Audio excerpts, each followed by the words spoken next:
Suppose you and your friend are standing at the edge of a cliff.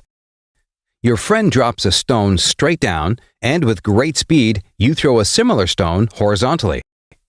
The question is, which stone will land on the water surface last? Does your intuition tell you that since you threw the stone with greater speed, the stone will take more time to land? If so, you are wrong. Both stones will actually land at the same time. Welcome to the interesting world of projectile motion. Let's go over some fundamental concepts. When you throw a ball at an angle, it never goes straight like this. Instead, it will have an elegant curved path, more specifically, a parabolic path. This kind of projectile motion happens due to the effect of gravity. When thrown at an angle, the object has two components of velocity, one horizontal and one vertical. The gravitational force always acts vertically.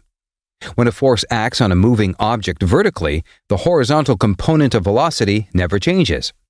Only the vertical component of the object's velocity will change due to the vertical force.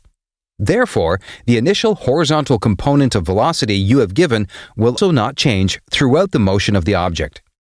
Let's analyze this more closely and see how the variation of the vertical component of velocity affects the shape of the trajectory.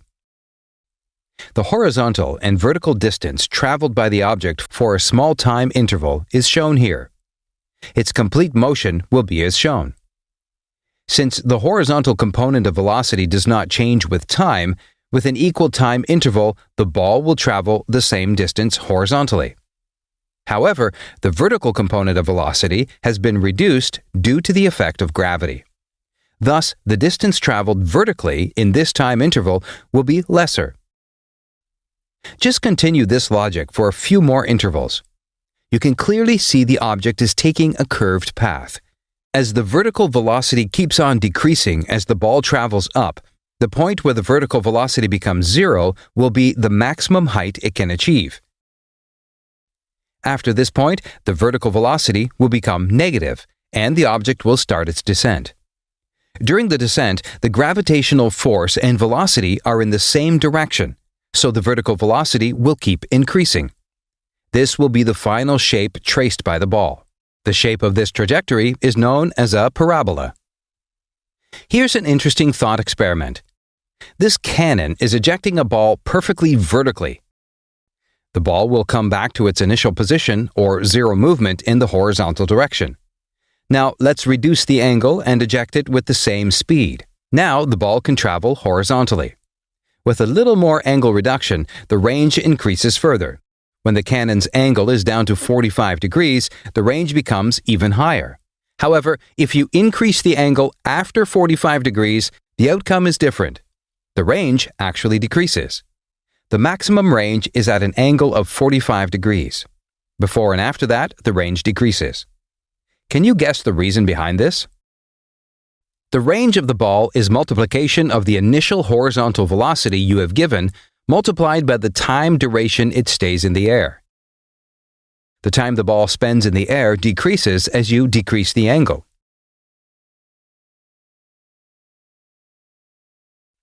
However, the horizontal velocity keeps on increasing as you reduce the angle.